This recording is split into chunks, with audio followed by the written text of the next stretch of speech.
مرحبا እንቋዕና መደብ Essential English Conversation ብድሓን መጻኹም ንተማሃሩ ቋንቋ እንግሊዝኛ ጠቃሚ ዝኾነ ትሕዝቶ ሒዝናልኩም ቀሪብና ኣለና ኣነ ተመስገን እበሃል ኣብ ናይ ሎሚ ክፋል ንሰባት ኣበይ ከም ዝነብሩ ብኸመይ ከም እትወከስዎም ክንመሃር ኢና እዞም ክልተ ሰባት ንሓድሕዶም ክትሓታተቱን ከለዉ ሓቢርና ንስማዕ እዮም Hi Phil, where do you live? I live near the market. How about you? I live in London. ክብድ ዝብል እንተመሲሉ ዝምይጥ ከፋፊልና ብምቕራብ ንኽትለማመዱ ክንሕግዘኩም ኢና እታ ቀዳመይቲ ተዛራቢት ኣበይ ኢኻ ትነብር Where do you live ኢላ ሓቲታ ሰሚዕኩም ነቲ ሓረግ ድገምዎ Where do you live? እቲ ካልኣይ ተዛራቢ ድማ ኣብ ጥቓ ሹቕ The market ኢሉ መሊሱ ኣነ ኣብ ጥቓ I live near ብምባል ሽም ናይ ጥቓ ገዛኹም ዝርከብ ቦታ ክትጠቕሱ ትኽእሉ ነዚ ሓረግ ሰሚዕኩም ድገምዎ I live near the market. ኣስዒቡ ነታ ቀዳመይቲ ተዛራቢት ተመሳሳሊ ሕቶ ኣቕሪቡላ ንሓደ ሰብ ተመሳሳሊ ሕቶ ንኽተቕርበሉ ንስኻኸ ወይ ንስኽኸ ንኽትብል How about you እዩ ዝበሃል ነዚ ሓረግ ሰሚዕኩም ድገምዎ How about you?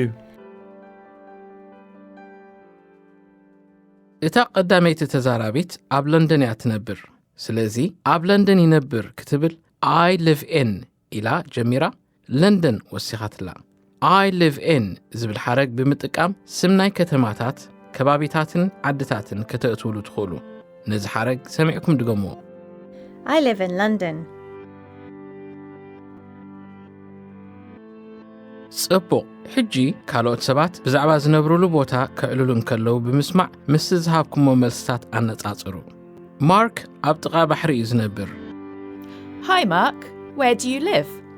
I live near the sea. How about you? I live in Manchester. ክሌር ኣብ ጥቓ ሆስፒታል እያ ትነብር Hi Claire, where do you live? I live near the hospital. How about you? I live in Birmingham. እምበኣር ደጊምና ንለማመድ ነዘን ዝስዕባ ናይ እንግሊዝኛ ሙሉኣት ሓሳባት ሰሚዕና ንድገመን ነፍሰ ወከፈን ከክልተ ጊዜ ክትሰምዕዎን ኢኹም Hi Phil, where do you live?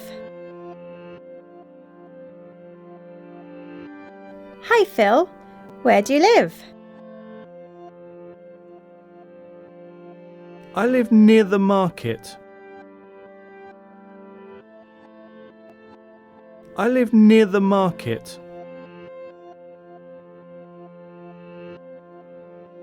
How about you? How about you? I live in London. I live in London. ግርም ካብዚ ሕጂ ሰምሃርኩሞ ክንደይ ክትዝክሩ ከም ትኽእሉ ንርአ ነቶም ሓረጋት ብቋንቋኹም ሰማዕኩም ናብ እንግሊዝኛ ተርጉምኩም ኣቕርብዎም ሰላም ፊል ኣበይ ኢኻ ትነብር Hi Phil, where do you live? ኣብ ጥቓ ሹቕ እየ ዝነብር I live near the market. ንስኽኸ How about you? ኣነ ኣብ ለንደን እየ ዝቕመጥ I live in London. ብጣዕሚ ጽቡቕ ሕጂ እምበኣር ንሰባት ኣበይ ከም እትነብሩ ብእንግሊዝኛ በዚ ኣገባብ ክትሕብርዎም ትኽእሉ ንሽያን መልሲ ብምሃብ ተለማመዱ ኣበይ ከም እትነብሩ ድማ ሓብሩ Hi, where do you live? I live in London.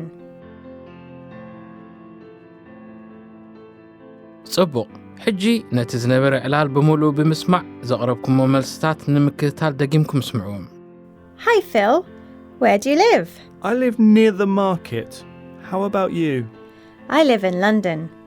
ብጣዕሚ ጽቡቕ ሕጂ ብእንግሊዝኛ ንሰባት ኣበይ ከም እትነብሩ ክትነግርዎምን ንሶም ኣበይ ከም ዝነብሩ ክትውከስዎምን ትኽእሉ ምስ መሓዙትኩም ብምዃን ብዛዕባ ትነብሩሉ ቦታ ምሕባርን መሓዙትኩም ዝነብሩሉ ምውካስን ኣይትረስዑ